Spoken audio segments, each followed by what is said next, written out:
Dispepsia itu kumpulan gejala. Kumpulan gejala itu dengan kata lainnya disebut sindrom.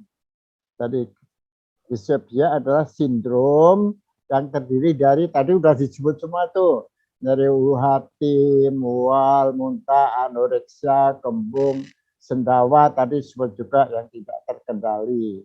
Perhatikan dok ya, sendawa habis makan atau habis minum itu baik. Jadi itu ya cuman jangan bersuara keras-keras lah. Nanti kalau di negeri Belanda paling tidak disukai itu orang sendawa.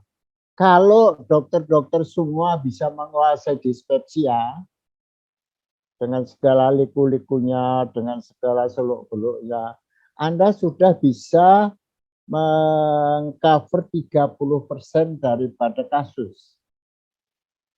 Anda perhatikan ya, kalau Anda lihat di IMMS itu, 30% dari obat adalah yang berkenaan dengan dispepsia. Jadi kalau Anda menguasai dispepsia dengan seksama, maka Anda sudah bisa menguasai 30% daripada kasus. Yang lain tambah-tambah hipertensi, diabetes, encok, dan sebagainya. Encok pun akhirnya juga ke dispepsia. Nah lalu ini yang penting untuk dipahami adalah bahwa ada dispepsia primer, ada yang sekunder. Ini barangkali belum pernah disebut ya, atau barangkali sudah juga. Nah saya sebutkan yang sekunder dulu ya dok ya. Appendicitis. Perhatikan dong, appendicitis itu gejala awalnya nyeri epigastrium. Nah, di sini yang penting adalah pemeriksaan fisik.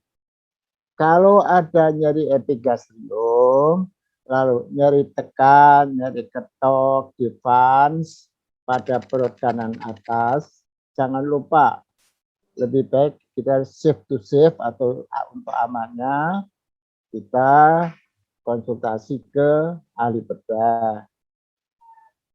Jadi perhatikan bahwa appendicitis gejala awalnya juga dispepsia.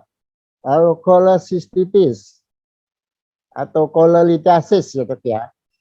Kolelitiasis dan kolesistitis itu gejalanya memang dispepsia juga. Tetapi perhatikan dok ya, semua nyeri kan, appendicitis, kolesitis, pankreatitis, enteritis, semua itu ada nyerinya. Nah, perhatikan, kalau ada rasa nyeri, Anda masih analisis lebih dalam lagi. Satu, dari derajat nyeri. Tolong dok ya, dikuasai derajat nyeri ya dok ya. Yang gampang aja, ada 10 grade, tapi dibagi jadi 5.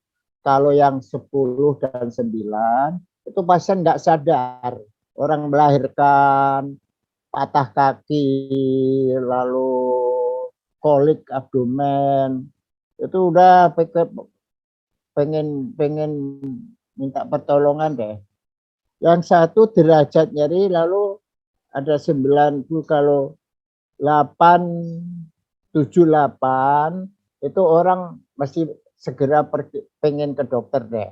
Kalau 67 atau 56 biasanya pasien masih bisa nunda deh. Ya ntar ada deh kalau ada waktu yang gitu. Lalu 3, 4, 1, 2. Nah itu kalau 3, 4, 1, 2 itu masuk yang di ini dok, di fungsional ini. Biasanya sederhana kok. Pasien mengeluh, diobati nggak sembuh, ya sudah USG aja gitu. Kalau nyerinya di kanan menjalar ke bahu, ya kita USG. Pankreatis itu termasuk yang berat, tapi ada juga pankreatis ringan yang masih bisa ditolerir oleh pasien. Gejala utama mual dan muntah. Kalau ada mual dan muntah lalu nyeri tekan di abdomen, hati-hati, segera USG. Lalu kirim ke rumah sakit, atau kalau Anda ingin aman, kirim rumah sakit, barangkali pankreatitis, atau periksa amilase lipase lebih dulu. Jadi amilase lipase masih meninggi pada pankreatitis. Lalu enteritis, Dok. Enteritis saya memperkenalkan istilah yang disebut pre-diare syndrome. Perhatikan, orang sebelum diare itu rasanya dispepsia lebih dulu. Mual, muntah. Di sini yang karakteristik adalah ada mulesnya. Tapi kadang-kadang mulesnya belum timbul, baru sakit perut atas saja. Nah, ciri dari pre-diare syndrome adalah apabila dia buang air besar atau buang angin, maka membaik. Lalu perhatikan CRF itu juga ada mual muntah. Nah, obatnya kita sudah punya di situ. Nah, CRF itu kalau kita endoskopi di dalamnya itu ya, erosinya banyak sekali, titik-titik perdarahan. Sehingga di situ perlu juga itu apa? Gastrofer, perlu juga diberikan obat-obat mual. Kita bisa punya Vomitrans. Perhatikan infark miokard. Saya sendiri pernah apa ya, terkecoh atau apalah. Pasien mau saya endoskopi karena nyari epitasium. Ternyata pada saat waktunya ditentukan dapat berita kalau orang itu meninggal.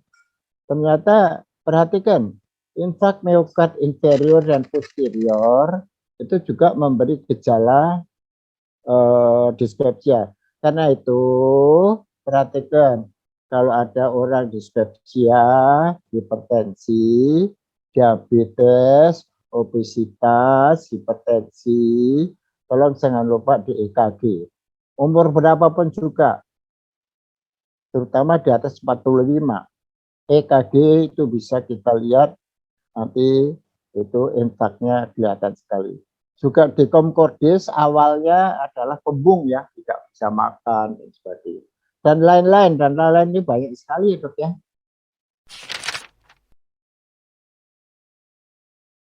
Oke. Assalamualaikum warahmatullahi wabarakatuh. Waalaikumsalam warahmatullahi wabarakatuh. Selamat siang Prof dan tim dari Diksa. Jadi pertanyaan saya ke Prof Daldiono. Yes, good.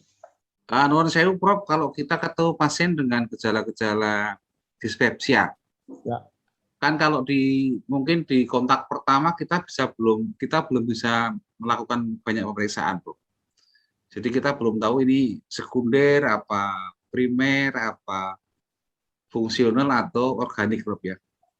Nah, kira-kira saya nyuwun petuahnya, obat apa yang pertama harus kita berikan, Prof? Terima kasih. Oke. Nah, ini pengertiannya Dok ya, Dr. Sugeng ya, yang disebut terapi empirik.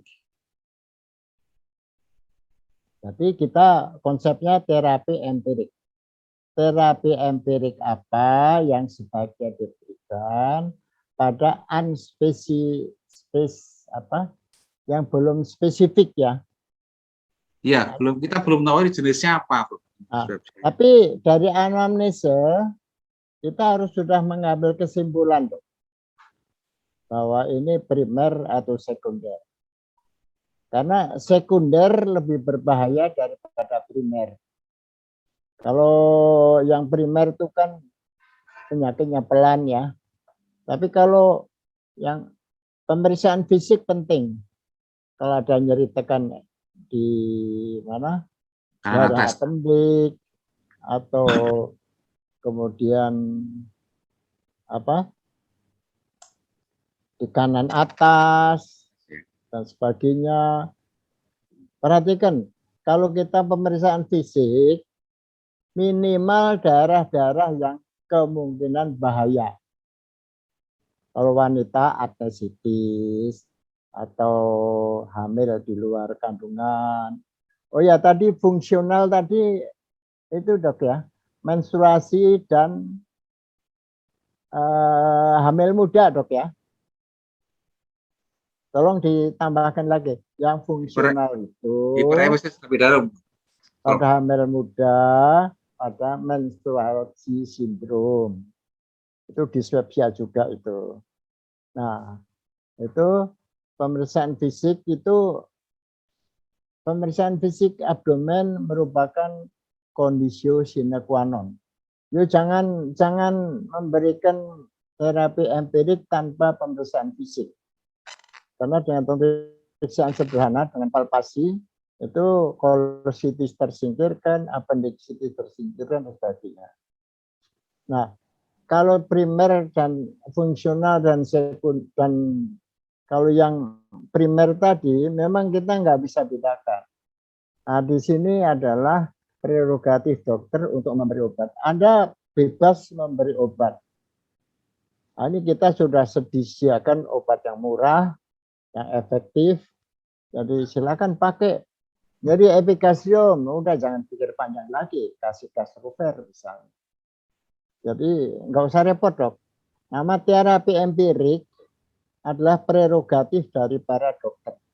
You nggak boleh ragu-ragu loh. Saya selalu ajarkan pada murid-murid saya. Seorang dokter tidak boleh ragu-ragu, tetapi cermat. Nah, itu begitu. Jadi kalau kita ketemu pasien, tergantung keluhan utamanya kembung atau fullness atau nyeri epikasium. Kalau nyeri epikasium kasih Castrover atau Usidec. Tetapi kalau mual, muntah, ya kasih obat simptomatik, kasih Vomitrans. Vomitras, ya, Vomitras. Silakan, dok, perhatikan, Dokter Sugeng mempunyai prerogatif untuk memberi obat. Hanya dalam prerogatif, ingat-ingat, jangan memberi obat yang efek sampingnya besar. Itu salah satu ciri daripada terapi empirik. Saya kasih contoh ya, ada kolega-kolega yang memberikan obat enteritis itu dengan kombinasi metronidazol dan chloramphenicol. Waduh, minta ampun tuh. Terapi empirik janganlah yang efek sampingnya besar. Mudah-mudahan Dokter Sugeng bisa ini. You can give what you are like sebagai prerogatif seorang dokter. Hanya yang disebut terapi empirik ada follow up-nya. Jangan lupa, kalau Anda memberi empirik, apa sih memberikan yang disebut terapi empirik? Terapi empirik adalah suatu terapi berdasarkan hipotesis. Kalau terapi definitif, misalnya pasien nyeri epikasium berulang, mual, kembung, nggak bisa makan, terus Anda periksa urea bretes. Sekarang di mana-mana ada, terutama di Propia. Kalau Anda menyangka ulkus atau menyangka Helicobacter pylori, silakan deh diperiksakan urea bretes untuk harganya 800.000 itu. Kalau endoskopi sampai 4 juta ya dok ya. Iya, mahal bro. Oh, mahal sekali. Dia urea bretes saja, murah. Dan itu udah paton amonik tuh. Anda sudah bisa eradikasi Castrovernya 2x1. Jadi 40 ml pagi sore. Kemudian kasih clarithromycin. Clarithromycin itu apotek atau di tolong you lihat sendiri deh. Lalu yang ketiganya Anda boleh pilih mau amoxicillin dosis tinggi. Biasanya saya berikan 3 kali 1000 ya. 1000. Atau jadi gampang sekali. Helicobacter pylori itu pengobatnya gampang sekali. Tapi jangan lupa urea bretes dulu. Kalau Anda periksa urea breath test itu namanya terapi definitif. Kirim dulu ya, kasih tahu deh ini pemeriksaan agak mahal tapi ada kepastian. Kalau negatif ya Anda tepuk tangan deh. cukup dengan gastrofer aja. Ya, jadi perhatikan dok ya, dosis yang lebih tinggi. Kalau sudah enak, lalu dosisnya dikurangi. Nah, minimal 2 minggu dok. Kalau kita secara hipotesis suatu ulkus peptikum minimalnya 1 bulan, bisa sampai 2 bulan. Kalau ulkus judini dosis tinggi 2 bulan dok. Kalau ulkus gaster itu perhatikan, ulkus mesti dikombinasi dengan uricide. Dari gastrofer uricide itu mesti kombinasi, kalau enggak nanti kacau. Ya, tapi bisa sebulan, bisa 2 bulan. Nah, kalau ada diperiksakan Helicobacter pylori, namanya UBT, ubit. Terkenalnya ke ubit. Periksa ubit. Nah, kalau nggak sembuh-sembuh, udah dok, jangan dikirim lah. Diperiksakan aja ubit, UBT. Ya, kalau UBT-nya positif, sikat eradikasi Helicobacter pylori. Gampang sekali. Dosis tinggi 2 kali lipat, gastrofernya 2 kali 1, kemudian amoxicillin 3 kali 1000, clarithromycin 2 kali 500. Udah 10 hari, udah ambil 10 hari aja deh. Tapi kalau Anda suka 2 minggu boleh. Tapi jangan sebulan lah, pasien setengah mati itu. Mengirim makan amoxicillin 3 kali 1000 itu perutnya, wih gak enak banget tuh dok. Jadi itu begitu. Lalu tapering, saya menganjurkan tapering. Nah, lalu ada istilah terapi on demand. Jadi kalau pasien itu sudah sembuh, suatu saat timbul lagi gejala GERD, maka silakan pengobatan. Kira-kira boleh 5 hari, boleh sampai 2 minggu, silakan deh. Anda mempunyai prerogatif untuk menentukan apakah Anda kasih 2 minggu, apakah kasih 5 hari, atau kasih 3 hari. Tapi karena sekarang gastrofer itu murah, Anda boleh kasih 2 minggu. Kemarin sudah saya jelaskan ya bahwa PPA itu obat yang sangat aman, tapi kalau diminum terus-menerus terjadi hipertrofi dari mukosa. Nah, sekarang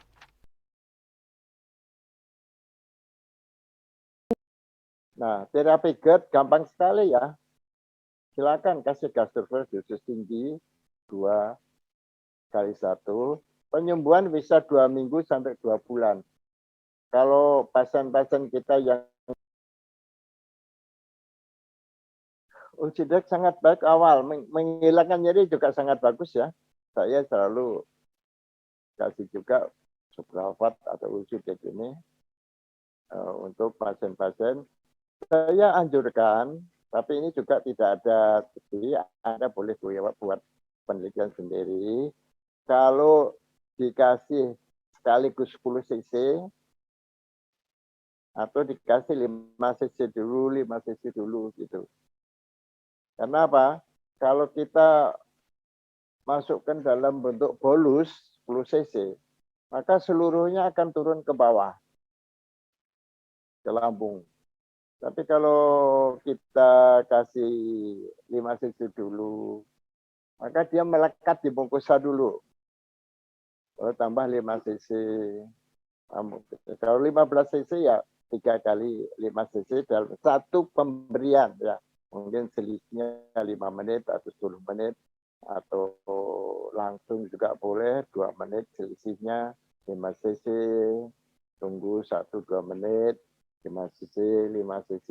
Nanti lebih banyak Ulcideknya itu yang ada pada usofagus. Tapi kalau kita mau kasih obat untuk kelainan lambung, nanti pada gastropati, maka mau langsung 15 cc boleh, 10 cc boleh. Supaya tidak tinggal di lambung, di usofagus nanti. Jadi ini bedanya kalau kita memberikan Ulsidex pada usofagitis dan pada kelainan gastropati. Jadi Ulsidex ini fungsinya adalah pertama melapisi mukosa yang lecet. Kerasan enggak? Yang kedua, ingat nyeri usofagitis oleh karena asam malung masuk submukosa. Dengan adanya yang pelapisan tadi, maka asam lambungnya tidak ada dan kemudian tidak masuk ke submukosa, maka lama-lama akan terjadi kompensasi, peradangannya berkurang. Jadi inilah mekanisme bagaimana Ulsidex itu bisa melakukan penyembuhan atau menimbulkan penyembuhan pada usofagitis. Ya, saya mau bertanya, Prof. Ya. Begini, mengenai Ulsidex sirup Ya. atau tablet, Ya. menurut dokter, pengalaman dokter ya, Prof ya, yang lebih bagus sirup atau tablet, Prof? Makasih. Nah, kita lihat untung ruginya, Dok. Kalau sebenarnya begini, mungkin promosinya bisa diperbaiki ya. Kalau tablet itu dikunyah lembut, jadilah dia Ulsidex cair. Jadi sebenarnya begitu.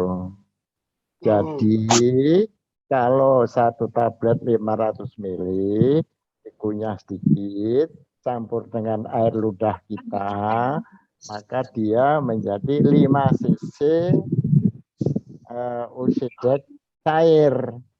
Nah, kalau Ulsidex cair itu mau dibawa kemana-mana susah. Tetapi kalau Ulsidex tablet dibawa kemana-mana gampang. Cuman nggak enaknya proses ngunyah itu banyak yang pasien nggak sabar. Dia enak, Prof saya maunya langsung nelen aja, nggak usah ngunyah-ngunyah. Nah, begitu. Sebenarnya sama, Dok. Jadi kalau Ulsidex tablet itu dikunyah lembut dan lalu menjadi emulsi campur dengan air ludah, jadilah dia Ulsidex cair. Nah, jadi identik ya, Dok ya. Kita kalau perlu 15 mili ya sudah 3 tablet. Kalau cukup 2 ya sudah cukup 1 gram cukup 2 tablet. Begitu ya, Dok ya. Oke, terima kasih, Prof. Sama-sama, Dok.